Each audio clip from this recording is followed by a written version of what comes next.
ઘણા લોકો પૂછતા હોય છે કે પંચકર્મ એટલે શું, અને ઘણા લોકોને એવું લાગે છે કે પંચકર્મ એટલે માત્ર તેલની માલિશ અને શેક એવું હશે, પણ ખરેખર એવું નથી.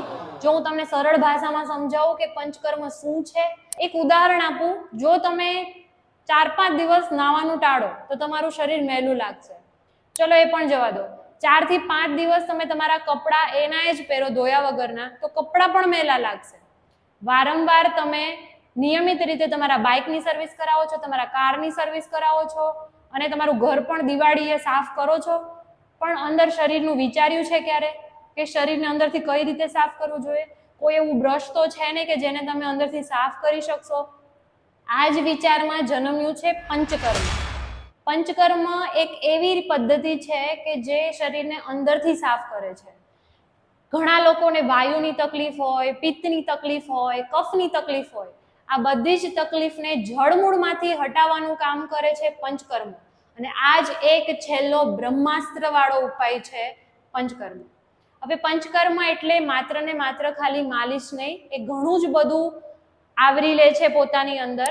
તમારી બગડેલી લાઈફસ્ટાઈલ, નિયમિત રીતે ના જમવું, બહારનું વધારે જમવું, નિયમિત રીતે ટાઈમ પર ના સૂવું, વધારે પડતો સ્ટ્રેસ લેવો અને વધારે પડતી વર્કિંગ લાઈફ, આ બધું જ તમને શરીરને અંદરથી બગાડે છે. અને લાંબા ગાળે શું? તો લાંબા ગાળે આ જ વસ્તુ હઠીલા રોગોનું કારણ બને છે.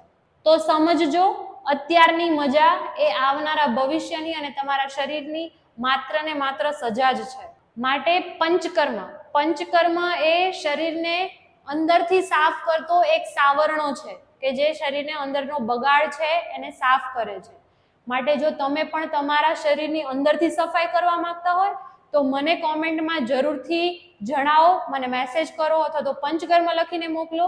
હું તમને પર્સનલી રિપ્લાય જરૂરથી આપીશ. અને પંચકર્મ વિશે જો તમને કોઈ ડાઉટ હોય કે પંચકર્મ છે શું હકીકતમાં, તો પણ તમે મને મેસેજ કરી શકો છો.